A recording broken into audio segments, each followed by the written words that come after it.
rocking with King Troll. And I'm your boy, just call me Monty, aka King Gigawatt. Pete, just call me Monty. Back with an intro that make your head turn. Wave gang, making it happen. When will they ever learn that we stay strapped with the heat? Some all mass burn, and I'm just here to assist. Like Steve Nash, turn back? Nah, never. I'm a goat with the intros. King Troll, EBL shooting, so get low.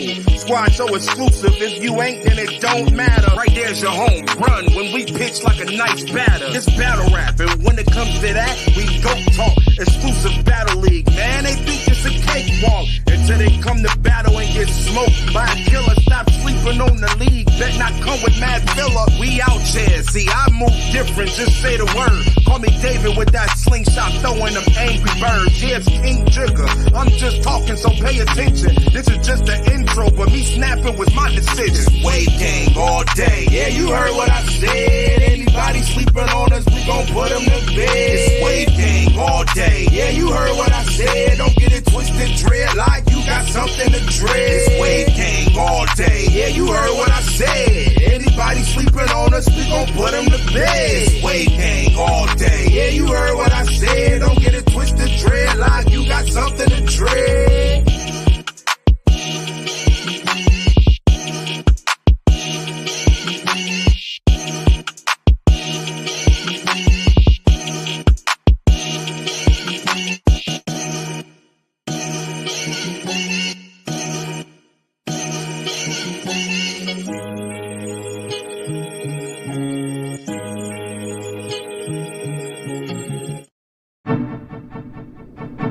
Nacho Sundays, every Sunday at 6 p.m.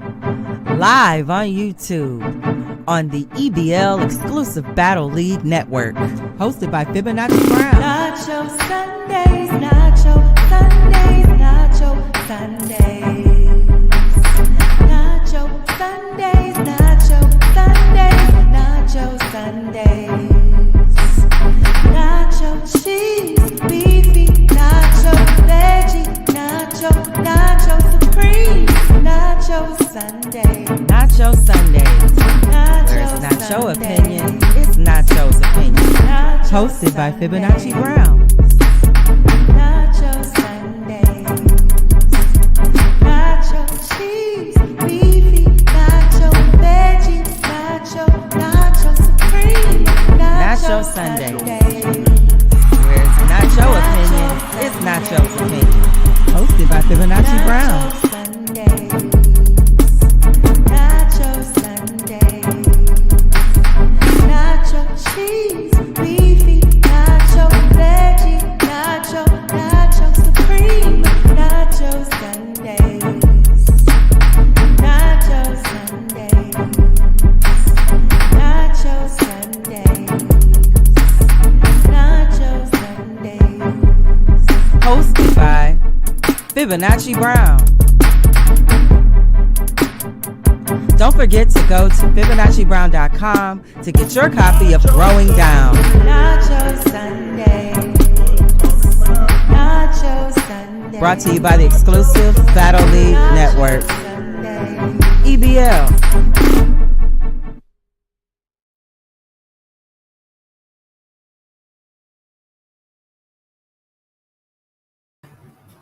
What up, though, family? Is my sound good? Do I sound good? Let me check. We have got a lot to go over today. I want to welcome you guys to Nacho Sundays, where it's not your opinion, it's Nacho's opinion. And this is the 15th episode. And like I said, we got a lot to go over. We have to go over the announcements. Last weekend, I did not go live. I know a lot of you guys were giving me hell in my DMs. But it was Father's Day, and I know that, like many of you, there were fathers in my family that we needed to celebrate and make feel appreciated.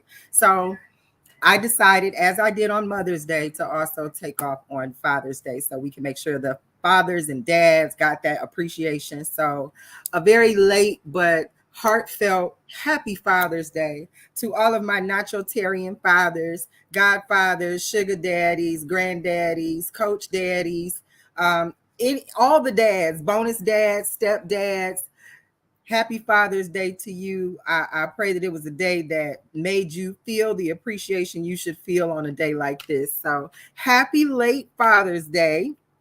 Also in our announcements, June 21st.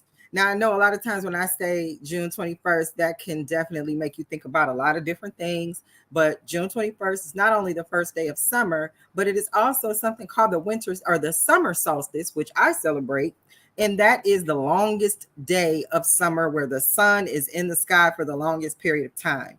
So the 21st also marked the Scheme on 'em card, which is a collaboration between EBL and between the Bar You to Death conglomerate with Baz. EBL's King and Baz hosted the Scheme on 'em card, where the goal of the battles was to scheme on your op.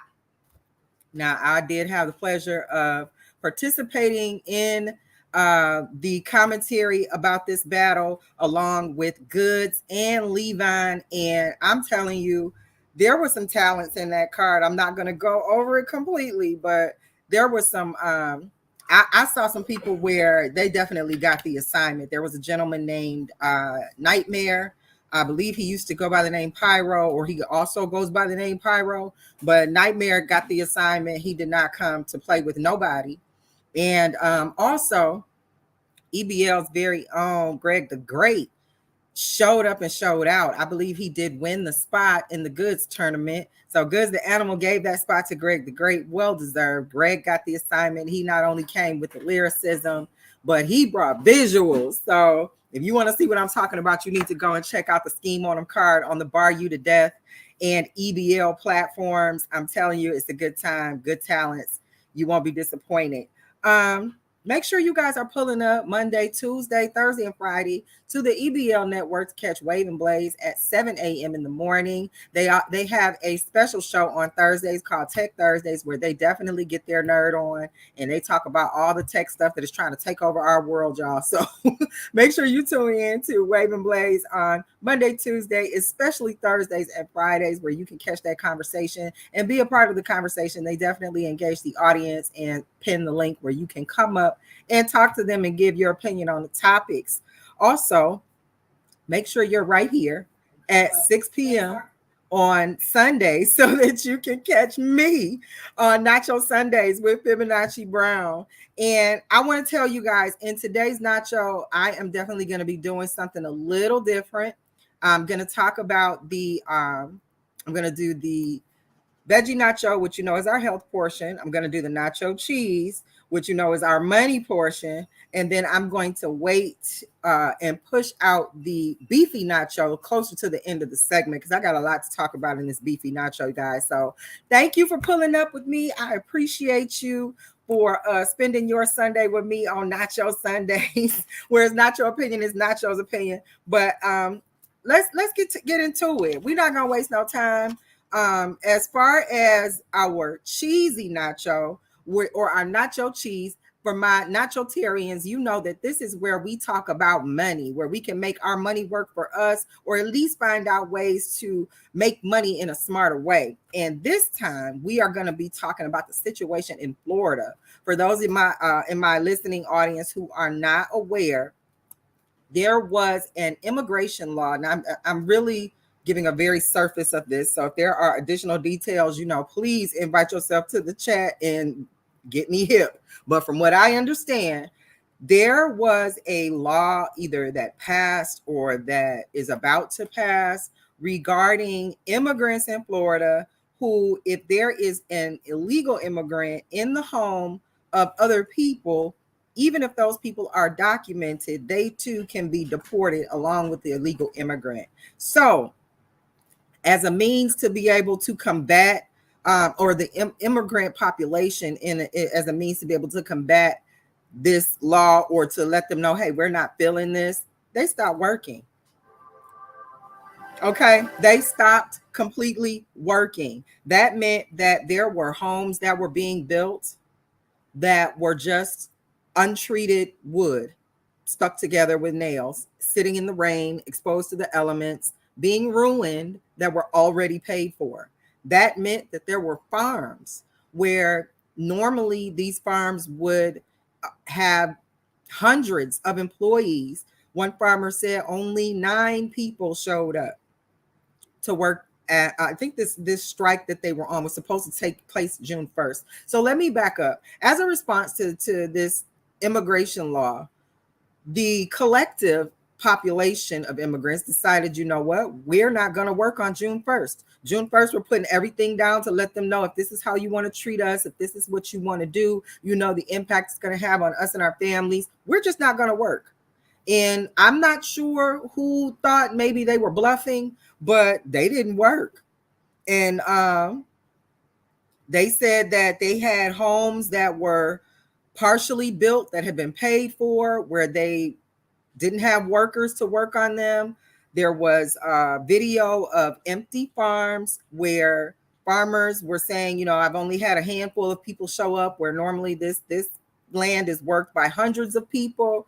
So I'm not sure if the people got the message that they intended, but looking at what was left exposed to the elements with regards to these homes that were in partial states of being built, they were totaling millions, even close to billions of dollars that are just sitting there ruined because of these homes being exposed to the elements.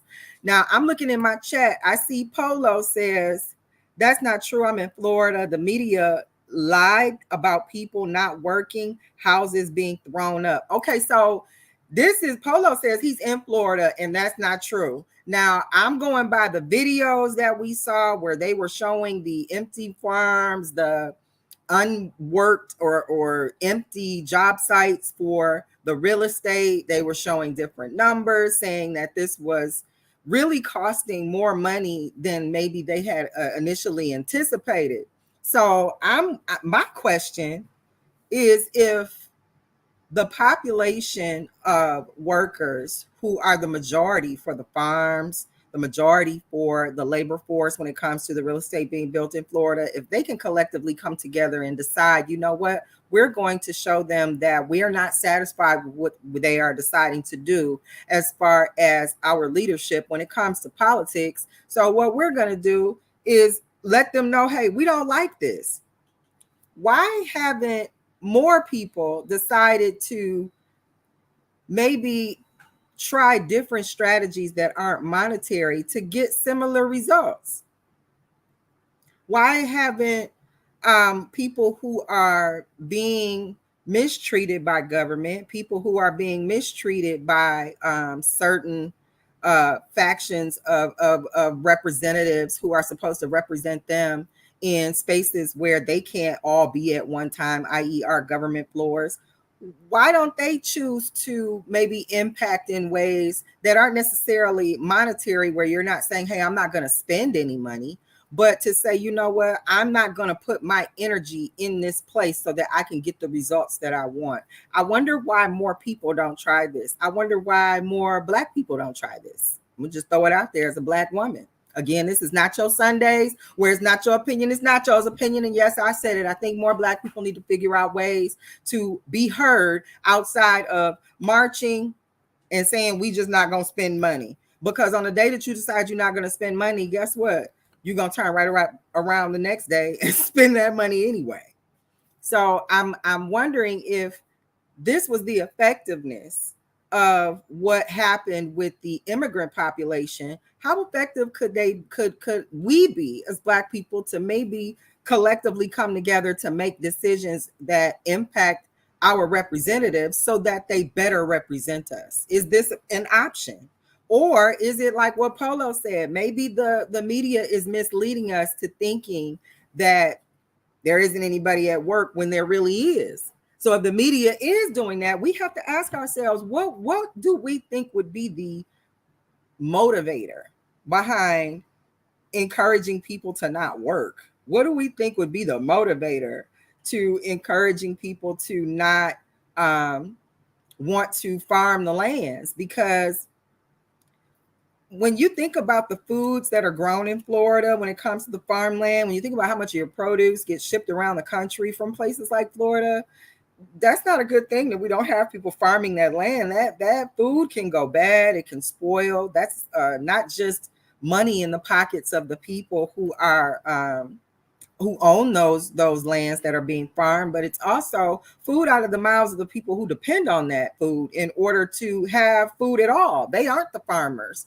so they do need to go to the grocery store and things like that. So what do we think would be the reason behind the media giving us, some a bowl of cockadoodie about what's going on in Florida versus what we're seeing from people who are like, hey, I showed up to work today and I'm one of only 9 people who are employed on a farm that employs hundreds, and people are not here. What do we think would is more likely of what happened? I see a few people in my chat. Thank you, Dave, for pulling up. I always appreciate it when you pull up. That's our very own EBL Dave.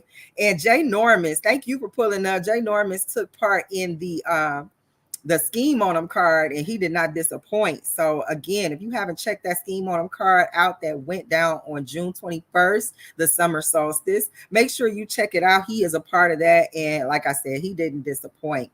But anywho, yeah, what's going on? Is this a tactic that we the people can start to use when it comes to trying to make sure that our political representatives represent us? Or is this just some game that the media is playing with us that we just, they trying to distract us from something else going on? Is that what the deal is? Because I want to make sure that I don't want to see produce prices skyrocket, because we have people who are being mistreated or aren't being treated well, and as a result, they've decided to stop farming the produce that we need to get to because they aren't being treated right. But at the same time, if you are a nachotarian, meaning that you've been here for the majority of the 15 episodes that we've had here on Nacho Sundays, then I always encourage that we grow our own food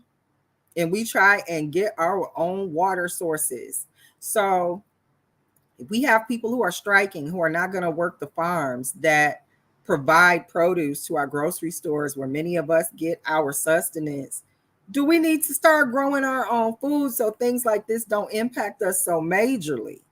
Because I don't know if I like being at the mercy of a farm that employs hundreds of people, because they have to supply all of our grocery stores and all of our markets.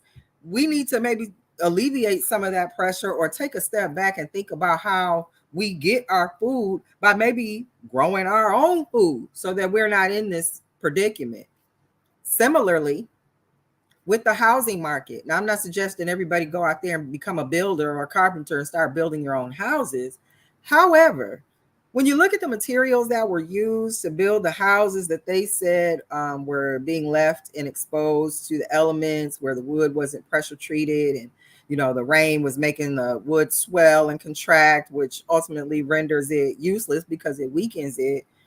Do we need to start, maybe looking into building or getting plots of land where we can build our own sturdy homes, brick masonry homes, as opposed to spending all of this money on houses that are really flimsy or built with particle board and wood and not bricks and cement? So I don't know if that's where everybody else was thinking when it came to what their thoughts were when they heard about what was going on in Florida, but that's where my thoughts went, because I'm like, I like I said, I don't like being at the mercy of nobody else. And again, this is Nacho Sundays, where it's not your opinion, it's Nacho's opinion, and I don't like it.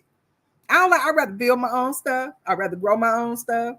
I don't want somebody to just decide one day, hey, we're not being true. And let me make sure I make it very clear. Me saying that I don't like being at the mercy of other people who are in control of my food or my housing, I'm not in any way trying to say that those immigrant workers are wrong in the position that they took or that they owe me anything. I'm just saying that as a result, the fallout is the fallout, and you have to respond to the fallout, not the way that you wanted it to be, not the way that it could be. You got to take care of the right now. And the right now says that I don't like being in that position.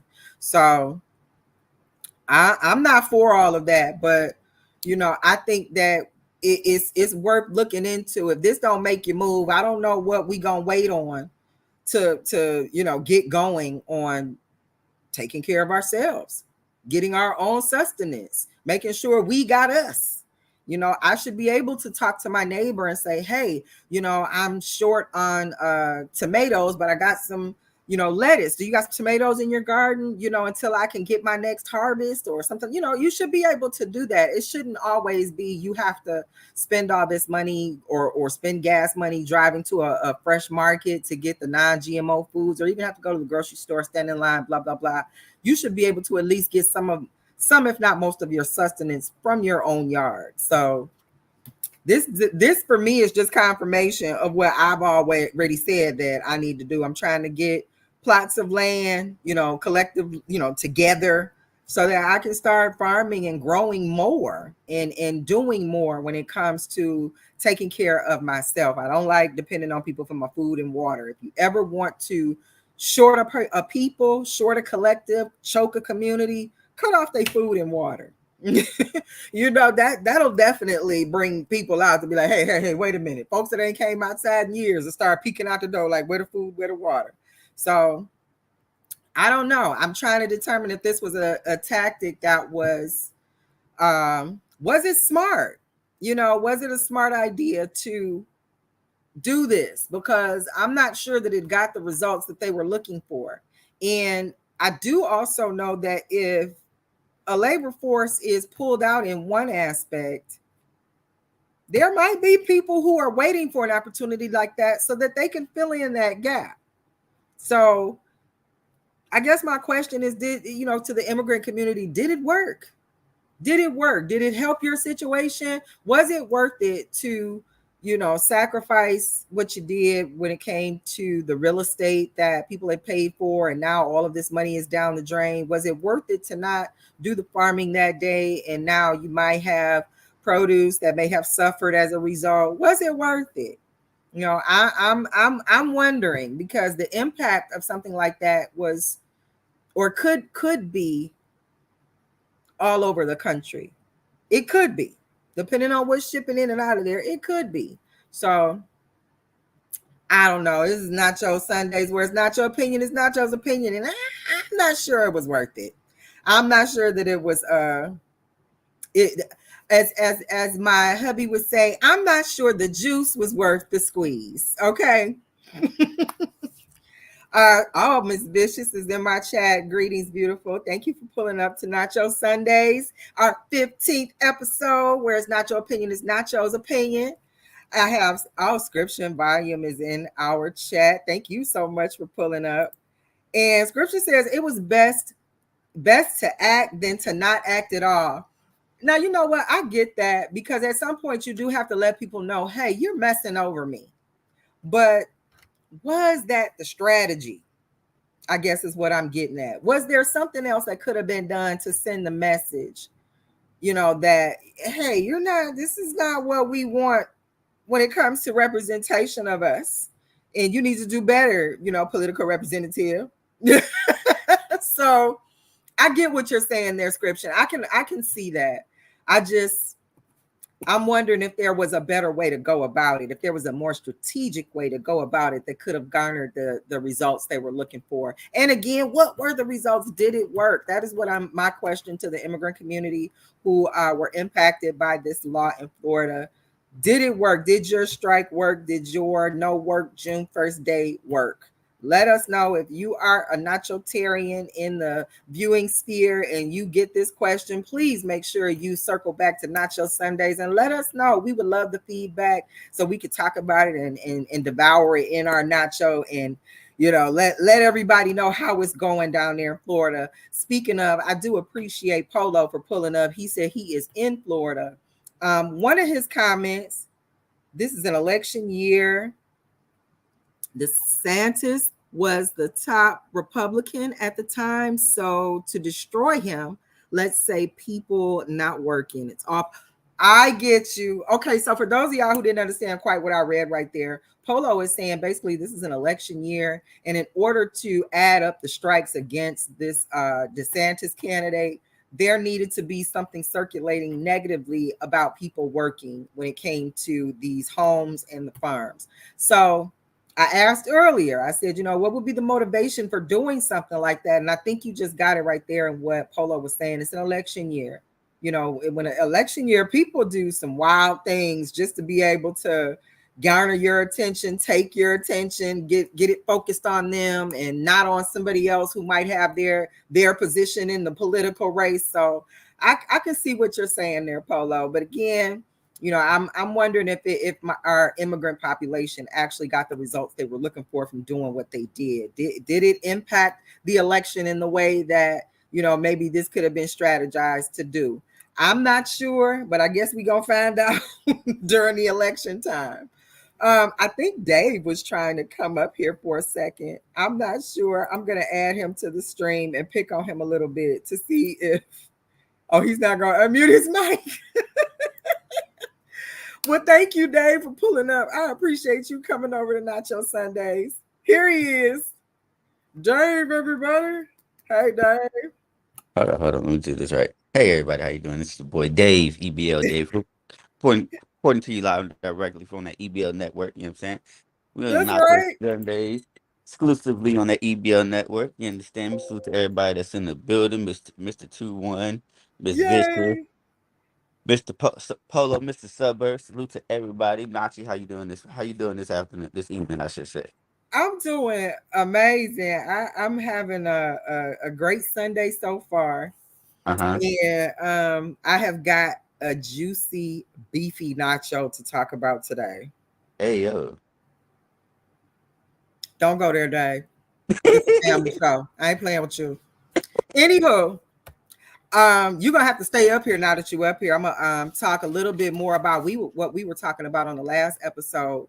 I'm gonna move the beefy nacho to after the veggie nacho segment. And as you know, if you're a nachotarian, in our vegetarian nacho, we talk about health. So in this episode, I just want to touch briefly on some things that came up after our Women versus BBLs part 2 and the beefy nacho on the last episode of Nacho Sundays. The reason that this has been moved over to the health portion is because I found out that BBL surgery, with respect to the recovery and what goes into it, this is the top most dangerous surgery in the country. There is a danger level of 1 in 3,000 when it comes to fatality. The increase in complications with these BBLs maxed and peaked in 2019, before we started to pay attention that hey, there's a trend going on over here that we might need to pay attention to. So compared to what they used to call the pill mills, if any of you guys are familiar with the opioid epidemic, a lot of these places sprang up that were under the guise of a pharmacy, and they had prescriptions that were being written and taken to these pill mills where people were turning in these prescriptions and in exchange getting opioids. Similar patterns are showing up with these recovery houses when it comes to these BBLs and where these women go after the surgery. So let me explain a few things that I found out about when it came to BBLs and this surgery. You are not in a hospital, ladies. Okay? You're going to get that BBL. You're not in the hospital. You're in like a surgical building. You are in a building where some investor has he's providing a house for surgeons to exclusively do BBLs. Okay? When they are exclusively doing these BBLs after your surgery, you are moved from that building to a recovery house. The recovery house is where a lot of the complications start. This is where a lot of these women are not making it out of the recovery house to home. They are leaving the recovery house and going to the hospital where they are not leaving lively. Okay. These recovery houses are unregulated a lot of times. Like I said, this is not a hospital. You're not getting your BBL done at your local hospital. You're in a surgery building, moved to a recovery house. And a lot of times that's when you end up going to the hospital because the recovery house is not really equipped to do anything about it if something should happen to you. So many times these people are not regulated. They if they are in some way brought up into court where there was a complication and somebody has said, I'm taking you to court, the max that I've seen that these surgeons are getting is you can't practice in the state anymore. So if they shut down everything, move to another state, pop up BBL house. So someone very close to me who BBL House sounds crazy. I'm not gonna lie. It sounds like a B-rated movie. The title of a B-rated movie. I'm crying. Someone very close to me who just had a baby. They were seriously considering doing the mommy makeover, and this was right before the whole news broke about Jackie O and DC Young Fly, who is DC Young Fly's children's mother. She was seriously considering it. I could understand why. I didn't want to discourage her, but I did want her to be safe. And not long after that, this whole thing came out about Jackie O. So the Jackie O story, this person who's close to me definitely made me do a deeper dive into this whole BBL stuff. And when I found out that you're not even in the hospital, you might as well go into somebody's crib. That's why I don't know if you guys remember back way, like maybe 15 or so years ago, women were going to like hotel rooms and getting fix-a-flat, like the literal stuff you put in your car tire when you get a flat. They were getting all kinds of stuff pumped into their bodies for more of a curvier figure.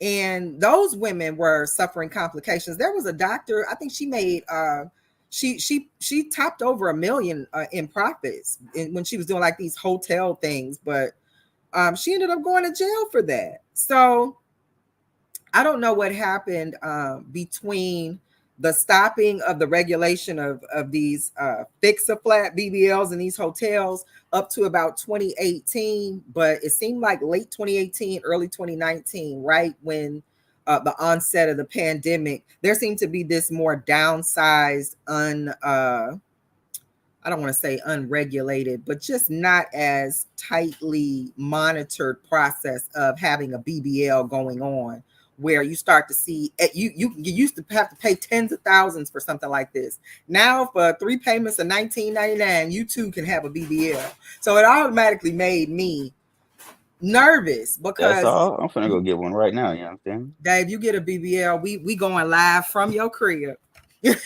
for the whole recovery. That's But that'll be my exclusive content on Kick and Rumble. You understand there me? you go.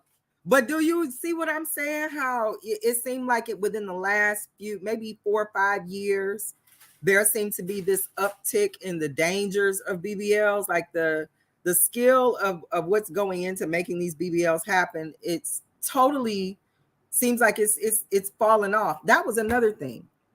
One of the doctors that was interviewed about the BBL process, they initially didn't want to speak to the resource, the article that was being written up. They initially didn't want to speak to them, but they found a deposition of a court case where they were brought into court. And in that deposition, it was detailed some of what goes on in the day of a doctor who's doing these BBLs. And many doctors that were interviewed, they said they were encouraged to add more BBLs to their day. This is a surgery that I understand takes, to do it properly, it takes roughly 3 hours. So where doctors were, we're thinking 9 to 5, these doctors were being encouraged to work 13 to 20-hour days doing back to back to back to back BBL surgery. So where one doctor, she even stated that she Stop right quit. there. Stop right there. Stop right there. Stop right there. There's the answer to your question right then and there. Facts. Facts. The fact of because they're getting encouraged to do more because it's supposed to bring those type of things that bring in more money and revenue to the hospital or wherever it's happening, what have you. That's Mm-hmm. why the danger is rising because now it's like, okay, y'all want us to add more, add this to our schedule more. That means we gotta go through it faster. We go have to do something faster like this. You end up having more complications. Facts. They were this complications were happening so frequently that in Florida they actually put out a regulation where they limited doctors to 3 surgeries a day, and they also said that the doctors needed to require an ultrasound during surgery as a means to monitor what's going on during the surgery more closely. So it seems like, even though they know what to do, that particular law expired in 90 days after it was put out. So once the doctors waited out the regulation, they were back at it again, popping again, doing all the stuff that was getting everybody sent to the hospital. So it just, in this veggie nacho, my takeaway is that, if there is anything you can do to avoid having to go under the knife to get the results that you want when it comes to the body that you want, work at that. Try that. It's safer. It will, the results will last longer. It'll create better habits for you.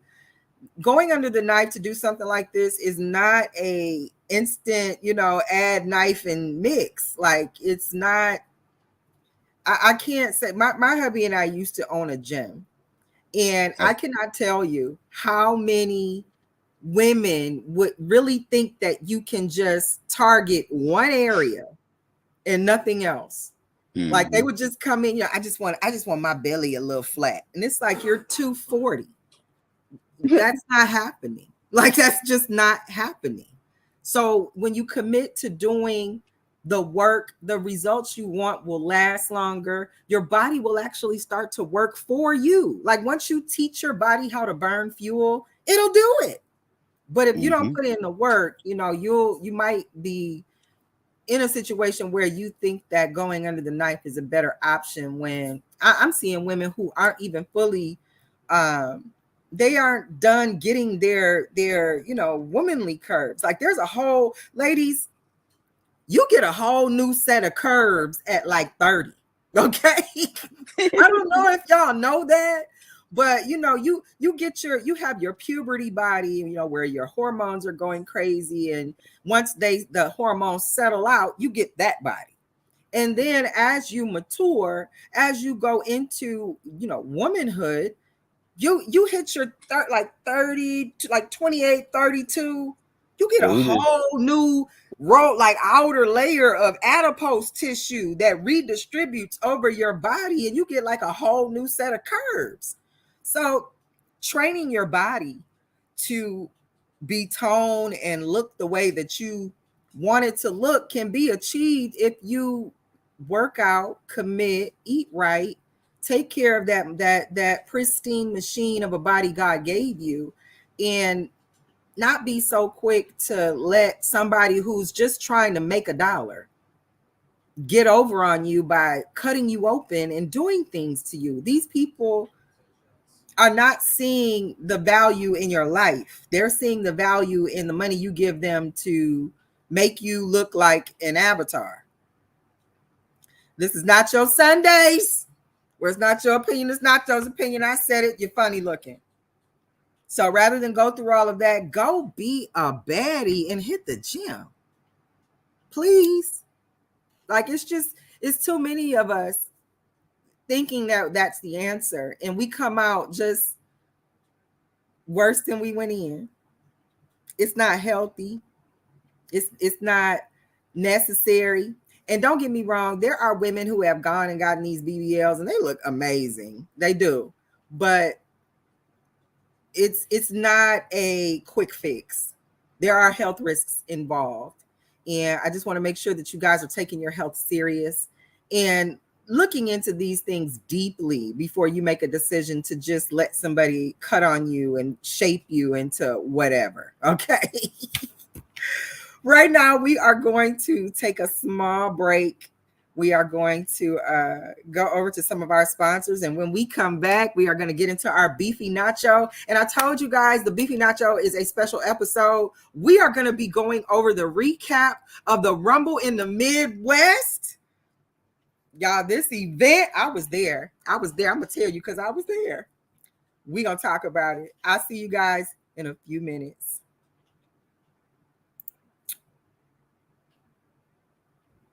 You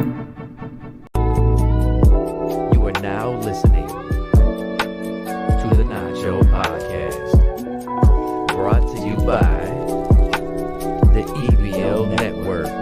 If it ain't exclusive, it don't matter. It's not your time to talk, it's time to listen. So pull up to the table with your plate and pay attention. It's not your time to talk, not your Sunday. It's something different. This is not your opinion, and you don't want to miss it. It's not your time to talk. It's time for the show. A woman is the most potent expression of feminine energy in the harmonic equation of the human experience. Growing Down, an observation of the masculinization of the Black American woman, Volume 1. Get your copy at FibonacciBrown.com.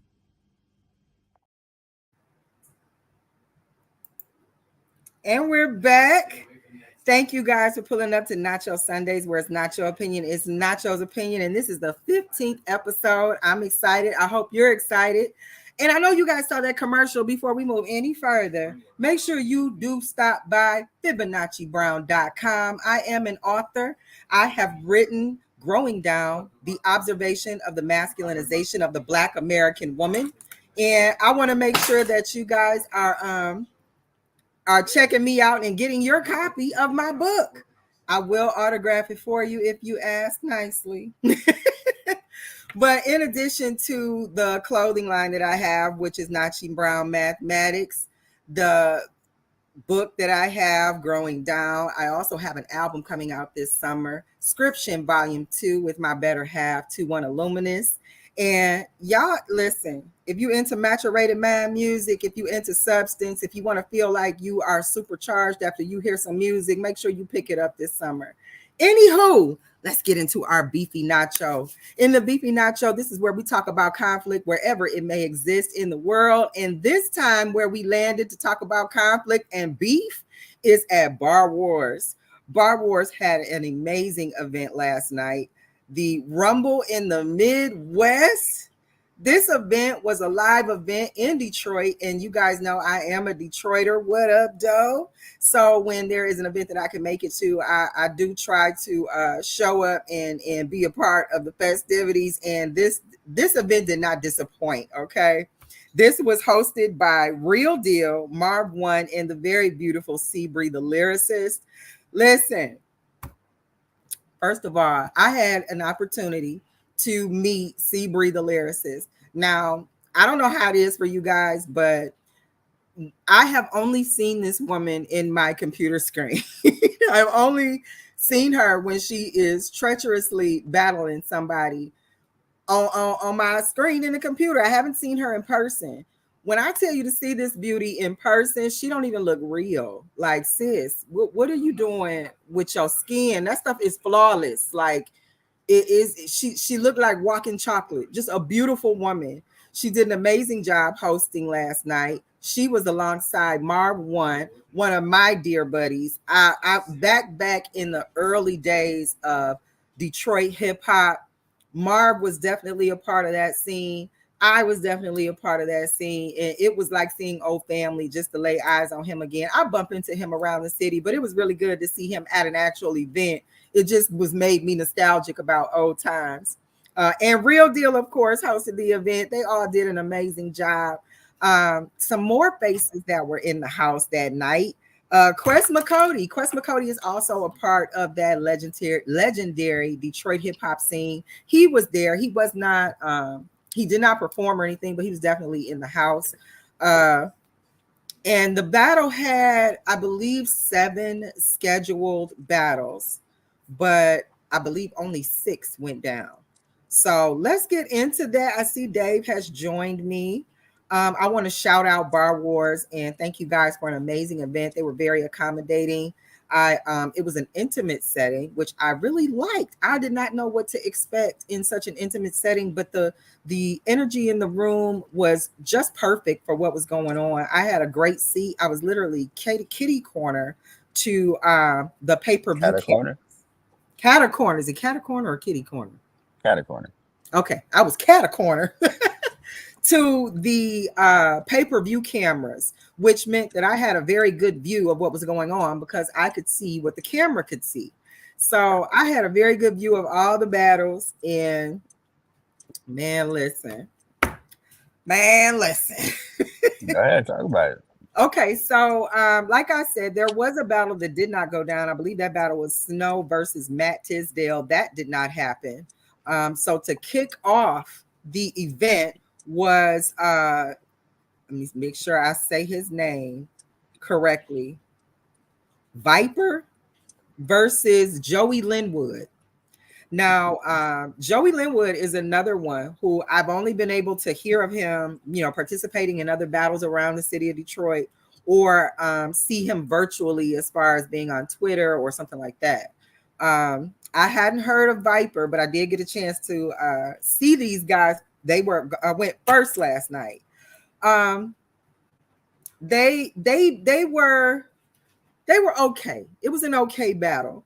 I'm gonna give that to Joey. I think he was just a little cleaner in his round, but it's not to say that they did bad or anything. It was just okay. I want to say it mainly had to do with, for both battlers, it had to do with their voice projection.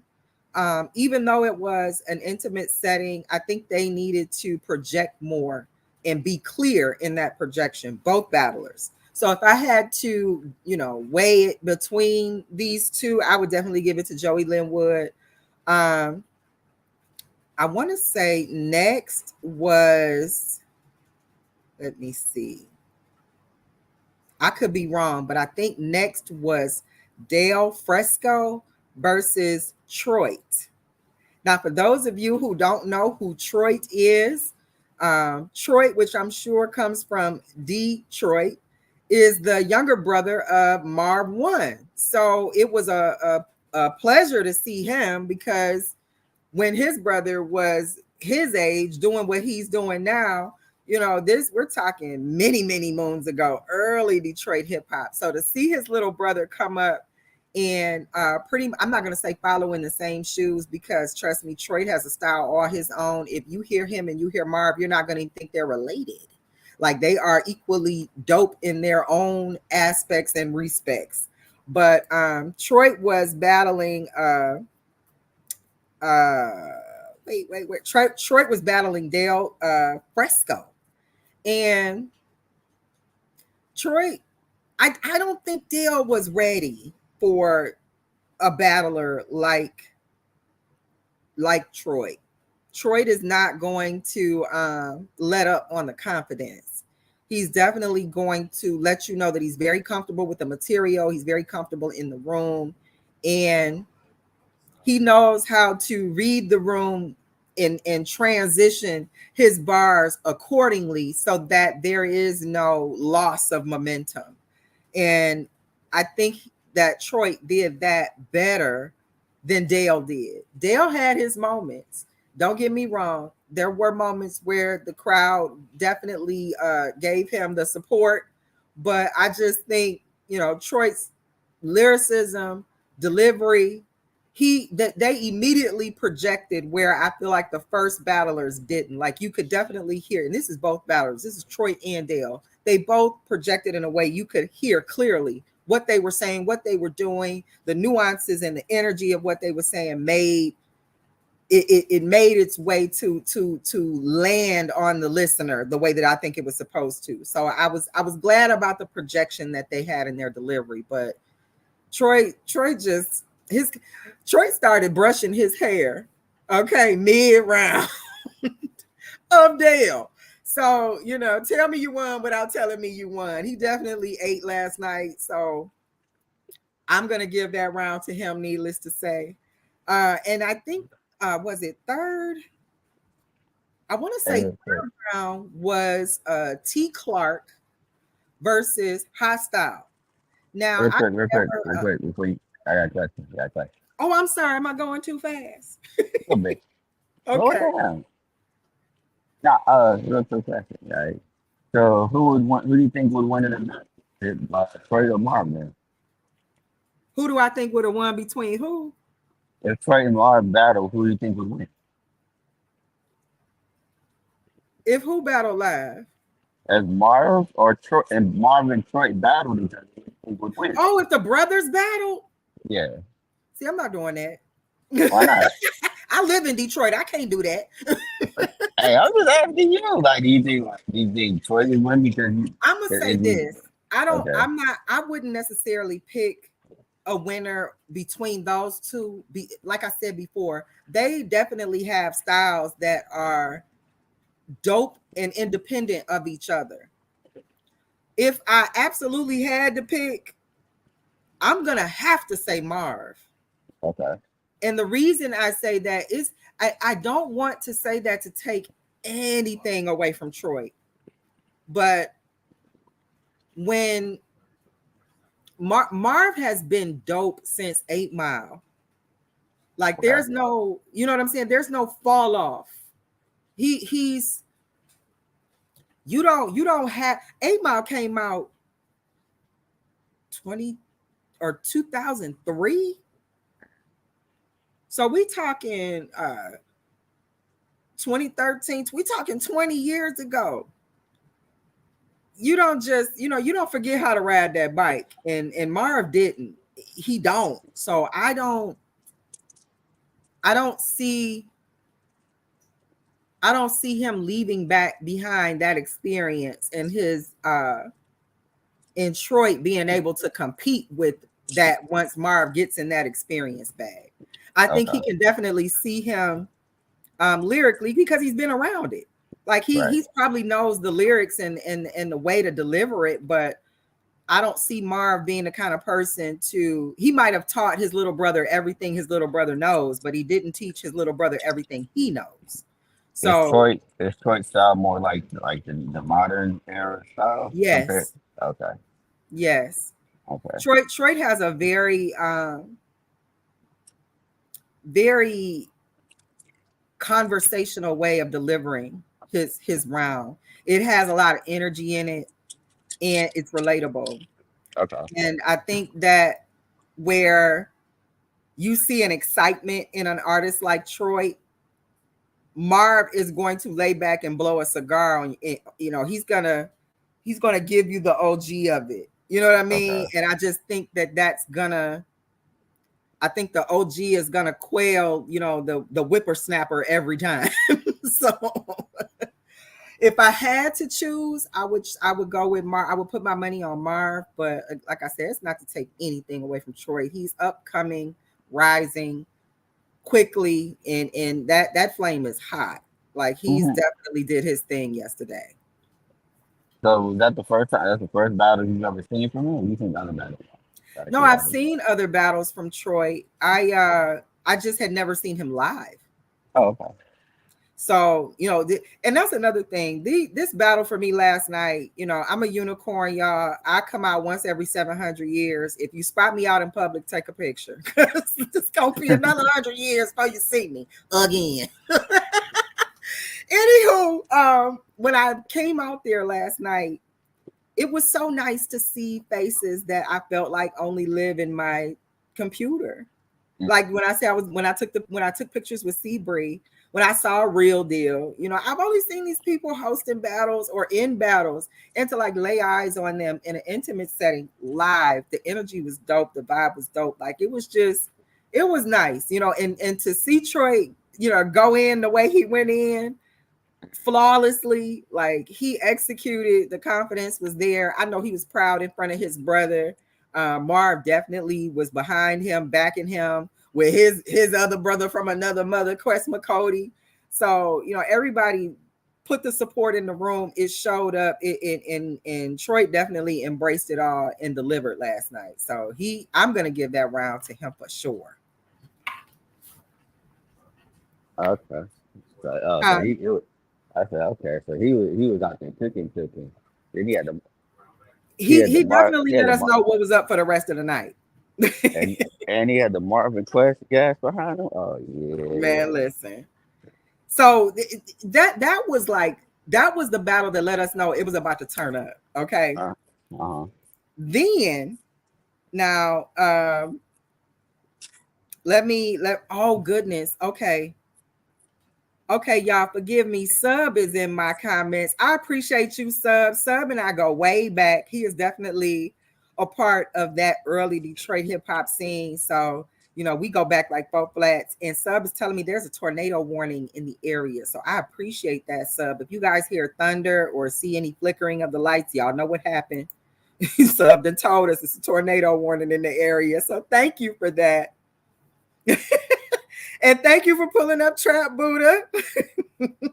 I appreciate you guys. 702 is here. Thank you. I did not check in with my chat. I'm sorry, y'all. Married to the Bars is here. I'm honored. Thank you guys. Digital Pit Bars. Thank you for showing up and spending your Sunday with me. One of my faves, Wayne Almighty, is in the house. Thank you so much, Wayne, for pulling up. So let me because we got a lot to recap, y'all. So the next battle was Hostile versus T Clark. And I've never heard of T Clark, but again, although Hostile looks like he's 17 years old, Hostile definitely is from the early Detroit scene of hip hop. The Hostile used to be a part of a group, a legendary rap group in our city, Wolfpack. Wolfpack was known for lyricism, not letting up off your neck. That was J Kidd, Mo Dirty, and Hostile.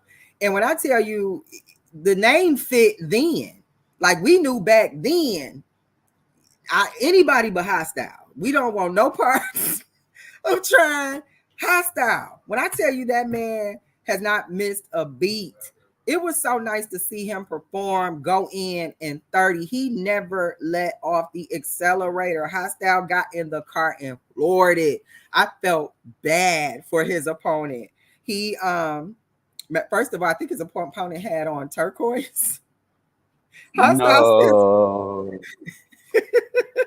No. uh, no. turquoise, Not bro. not turquoise. Hostile didn't let it get past him. Said, he said real See, niggas don't wear turquoise. as soon as you said that, I was like, no. So needless to say, he went in with jokes and he cooked. Like, and let me tell you, first of all, if you are in a battle and your opponent is hostile, you definitely needed to have been worth your salt. So his opponent, T Clark, was no slouch. Let me say Mhm. that. He was no slouch. He had his haymakers and moments. It's just that Hostile was a better battler last night. Mhm. Where this gentleman may have stopped at the red lights and the stop signs, Hostile did not.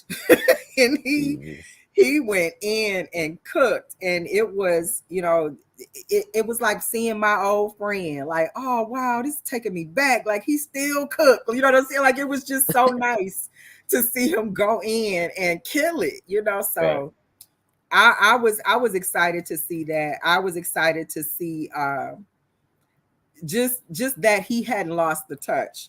I've seen I've seen instances where you have an old favorite, you have an artist that you might have liked back in the day, and then when you see them in later times, when it comes to the more lyrical talents, that older talent kind of stands out.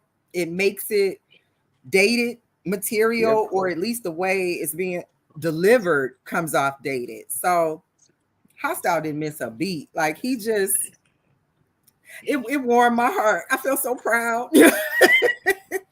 No, And but then like you said, you said what look, day? I was just gonna say, look, even in modern battle rap now, I see that all the time. Like we've had people like what's it, Bull that battled disaster, that the 30 pages of rhymes, like Cassidy, hell, who has another example? 40 Cal, like all these brothers have, we see them now. We've seen them now, and they just not been crazy to us. You see what I'm saying? The only person I think that even that the only few of them that have been like that is maybe Cassidy, that you could argue. You see, that's about everybody else is like, nah, y'all brothers been kind of mid to Eh. terrible. Yeah, Well, it would, I find that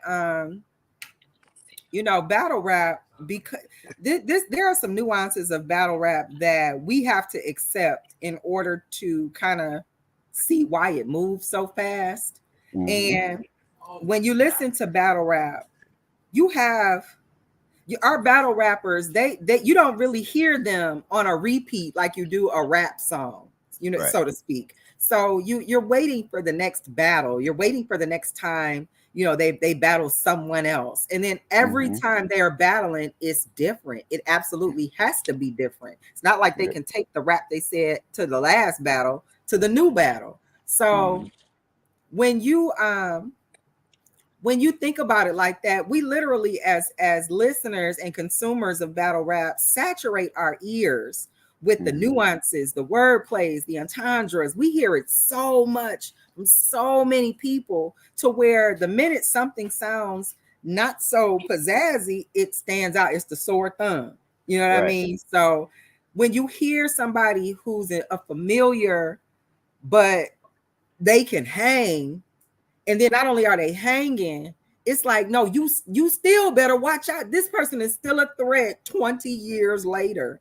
right. It was nice to see. Hostile was not playing. He was not playing. And I was just glad to see it. So think about it. Feed that the battle with Troy feeding into the battle with Hostile. It just, the momentum of the night was just building. Right. So, I'm all in. We 3 battles in. I'm like, oh, okay, that's what we do. So after the Hostile battle, y'all forgive me if my order is off, but I'm gonna try to do this the way that, listen, this is not your Sundays where it's not your opinion, it's Nacho's opinion, and these Nachos is seasoned. So give me a second. But So yo, the I next gotta tap battle. out anyway. Salute, Nazi. Take Do care, you have man. to go to So work, Dave? You always be listening to me when you got to go to work. I do. At 7, I'm here now. I gotta get to Oh, work. shoot. Don't let us get you in trouble, Dave. I love y'all. I'm out. We love you back, Dave. Thanks for the pull up. Oh, So, anywho, the next battle was Baghdad Lean versus Don Loso. And this was another good battle. Up until some later battles in the night, I was calling this battle of the night. The energy was there, the clarity was there. Both battlers were articulate and passionate in their deliveries. I was not let down. Like, I enjoyed that battle from top to bottom. I did give it to Baghdad though. Baghdad Lean was just, he was working the stage. He's walking around his opponent. He definitely set the tone. Like, if you're not going to be moving around and active with your bars, bringing the passion and the energy that I'm bringing, you might lose this battle. So if I had to pick between those two, I definitely gave it to Baghdad. You did your thing, and I think I stopped him and told him as much. He had to make sure I remembered his name for the show today. So shout out to you, Baghdad. You did your thing, and I definitely gave that round to you last night. The next battle on the table was and forgive me if I'm saying his name wrong, I think it's Black Madge versus Mahadi. It might have, I thought it's like MAGE. It might be Black Mag or Black Magic. Forgive me if I am ruining his name. I am not trying to, because let me tell you. First of all, let me start out with Mahdi or Mahadi. Greetings, Uncle Sam. I appreciate you showing up to Nacho Sundays. Anywho, so Mahadi, I hope I'm saying his name right. This man did not come to play. He brought all of his consciousness with him, and he was gonna make sure we got our melanin that lesson last night. And listen, after this battle, me and my hubby was standing up. We like, hold on. Y'all getting down in here. However, the gentleman Black Madge, this guy, I need to give you the context of our introduction to him so you can understand my reaction to him being his round and battling. This gentleman was bouncing off the walls literally from the time we pulled up. The event doors opened at 7:00. We get there literally at 7:00. The event wasn't scheduled to start, I don't think, until about 8, but they ended up starting at 9. The whole time, Black is saying the words to every song coming on the speaker. He is on the stage portion of the venue where if there wasn't anything that needed to be adjusted or set up for cameras or lights, he was up there performing every song that came on.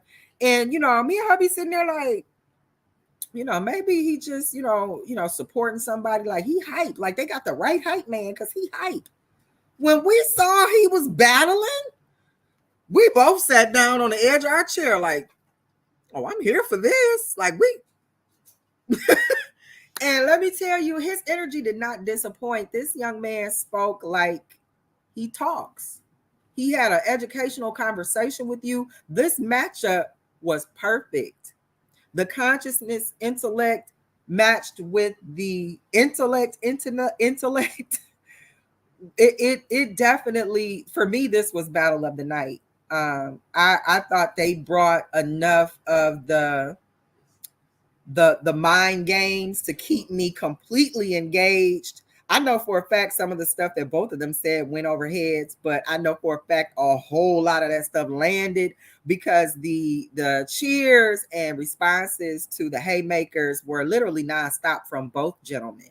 And where Black went first, Mahdi, he knew he needed to bring it as the second person rapping. And when I tell you he understood the assignment, this was a tough one to call. I ended up giving it to Black because it was my preference. Black even had a little saying in the middle of this thing, like, are y'all ready for some magic? Like he really had like it. I enjoyed this round. Like, I'm gonna tell y'all, both of them. I'm so glad this was not something that I needed to judge, because I wouldn't have been able to say last night who I thought got it, because where I had already leaned toward Black Mag or Black Magic, Mahdi was not. He made it hard. He made it very, very hard.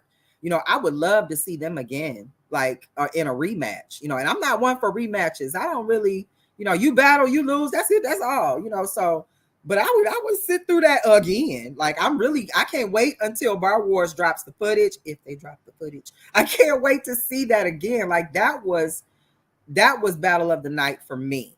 And I just said that should be a 7-game series. Like, they did their thing. Like, when I tell you the momentum of the night just kept building up and building up, like each battle one over the next. I think from after the first battle, literally everybody did their thing. So the night built up to the last battle, and the last battle of the night was the ladies. Yes, we had Bailey Lee versus Queen Kinesis. And as the last battle of the night, we, like I said, the momentum of the night has been building up. We are excited to see these ladies do their thing. The tone has been set. Okay. And supporting female battle rap, especially in my city, I was overly excited for this. And, it was definitely the same sentiment when C. Bree was hosting and getting ready to introduce these ladies. So there was a coin toss, and Bailey Lee, she went first. And Bailey brought a conventional oven, a conventional stove, an electric range. Bailey was cooking, okay? Cooking. And she even slowed down a little bit, which I think she might have tried to interject some freestyle. Just kind of, toying with us listeners for a little bit, but then she got right back in her bag and went in. And I'm thinking, Queen Kinesis ain't gonna let nobody talk to her like this. I knew these ladies was about to set it off, and it got to Queen Kinesis, and I was a little shocked because she started out strong. She got maybe 4 or 5 bars in, and then I guess the nerves got to her, and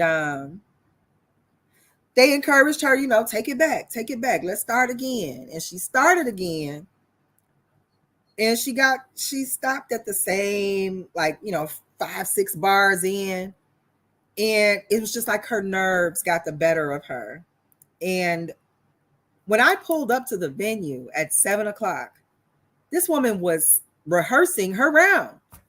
So, matter of fact, I'm pulling up. Usually when I pull up, if you see Nacho in the streets, my music is on 1,000. I'm banging, and I heard her voice over my music. I'm like, that sounds like Kinesis. So, we turn the radio down, and sure enough, she's outside giving her rounds to Real Deal. She's going over her bar. So I'm fully expecting her to be ready. I get out of the car. Of course, I greet Queen Kinesis, and that was one of the first things I asked her, are you ready? You ready for tonight? And, she assured me that she was ready. Now, again, this was at 7:00, so their battle didn't begin until maybe a little after 11:00 last night. And, they went for a third time to try to see if, Kinesis could maybe just calm her jitters, relax, breathe, and settle into her round. And she ended up saying, no, I'm not going to be able to do it. I can't remember it. I'm not going to do it. And she, I don't know if that's a choke or a forfeit, because she started it, but stopped and then decided she wasn't going to try to continue. So needless to say, Bailey Lee won that round, but I would have really liked to have seen what Kinesis, what her round involved and entailed. I like Kinesis' voice. I think she has a very distinctive voice. And having met her, in the flesh for the first time last night, another beauty I met, Kinesis is like me. She's a little bitty lady, so this huge voice that comes out of this little woman, she's already, a powerhouse just off of that. So I've heard some of her other rounds where she's had other battles, and I had an opportunity to hear her last audio battle on the EBL network, and she battled Miss Vicious, and ultimately that too was not the showing that she wanted it to be. It left the audience a little short. It left them feeling a little shortened when it came to, what they felt should have been delivered in the round. And I was really looking forward to her redeeming herself in this battle. So I'm not sure what happened. I'm sure what happened. I was there, but I'm not sure what if it was her nerves that overcame her. or maybe it was just the excitement of the night. You know, it was a great energy in the room. Maybe it was too much for her. I'm not sure, but you know, salute to Bailey Ray. A salute to Bailey Lee. Forgive me, beautiful. I am not trying to mispronounce your name. I don't want no parts.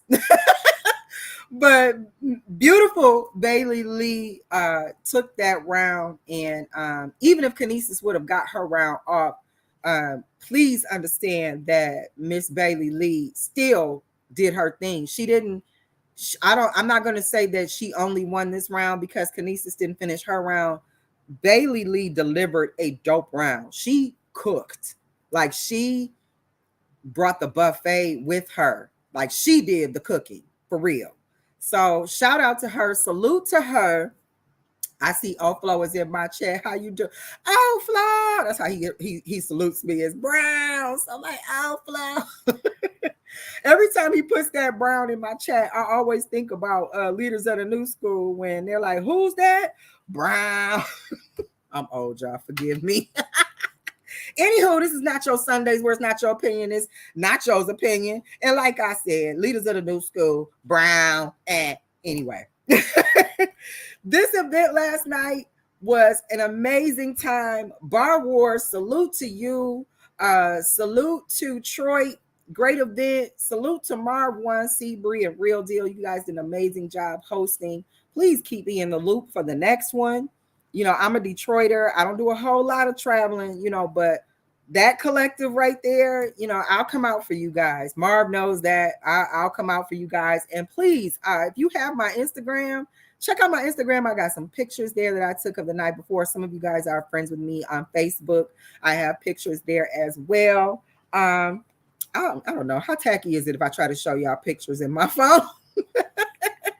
I can show you a couple, I guess. You know, it wouldn't be too bad, you know, to see a few photos that I took last night.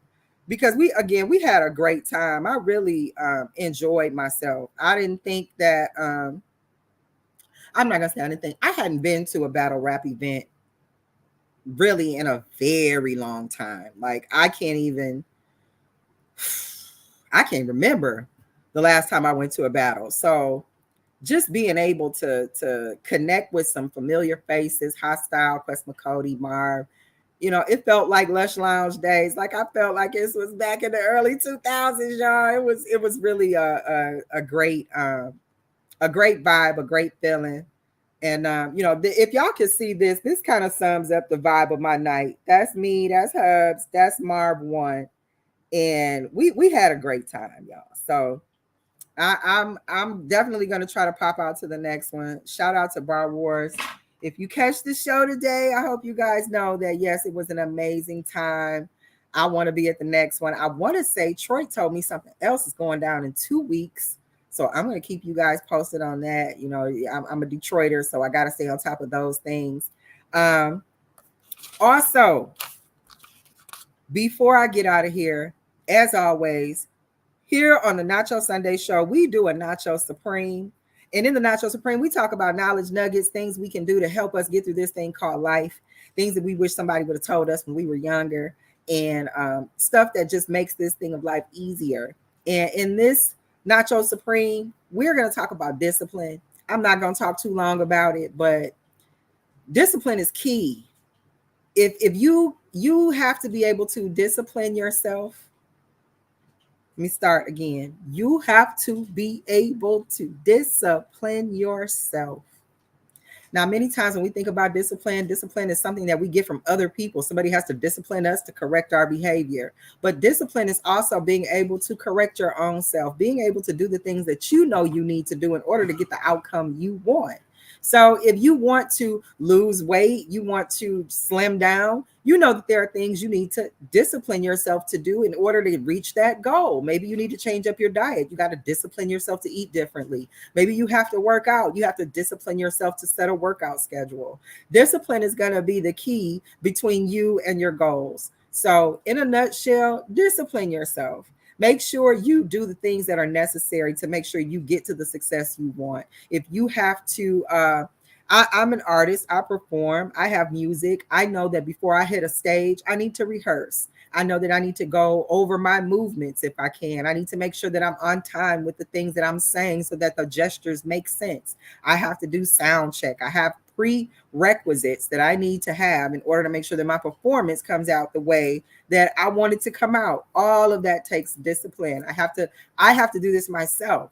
My other business partners, other music partners, they can't go out and rehearse for me. They can't sound check for me. They can't say my rap for me. Like, I have to do these things myself. So in order to make sure that I put the right karmic deposit into the result I want, I discipline myself. As many of you know, I have not eaten meat in 9 years or more. It's been over 9 years. And that in itself was a discipline. I was nearly 200 pounds. Now I'm 5'5", so 200 pounds on me is obvious. and in order to make sure that, you know, I wasn't headed down the wrong path, I had to discipline myself to change my diet and incorporate some healthier habits, like going for walks, getting on the treadmill, not eating after a certain time, of course, not eating meat, incorporating more vegetables and fruits into my diet. And the results were phenomenal. I haven't been overweight since then, and I'm still a vegetarian. So discipline was the key to all of that. So today's Nacho Supreme is discipline. Discipline yourself. You don't want someone else to have to discipline you to correct your own behavior. You know what you need to do. You know what it takes. And in order for you to get there, it's going to be nobody else's win but yours. So you have to discipline yourself. And with that said, I see Lucci is in my chat. How are you, Lucci? I appreciate you pulling up to Nacho Sundays. And Birdie, I hear that some congratulations are in order for you. I believe that you advanced in a tournament. So congratulations to you, Birdie, and thank you for pulling up to Nacho Sundays. Peace and blessings to you as well. Oh my goodness, now how y'all gonna come in at the end of the show? Joey 9, I appreciate you pulling up. You know, 9 is our favorite number, Joey. So I appreciate you guys coming up. But that's going to be the end of our show. Make sure you guys pull up again next Sunday at 6 p.m. for Nacho Sundays, where it's Nacho Opinion. It's Nacho's Opinion. And with that said, we out. Peace, y'all. Love y'all. Nacho Sundays is what I'm talking about.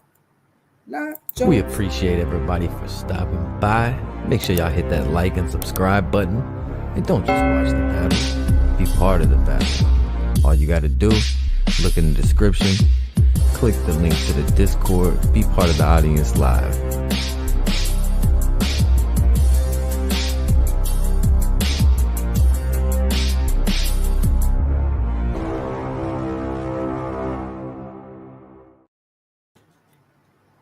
Hold on, y'all. I'm sorry.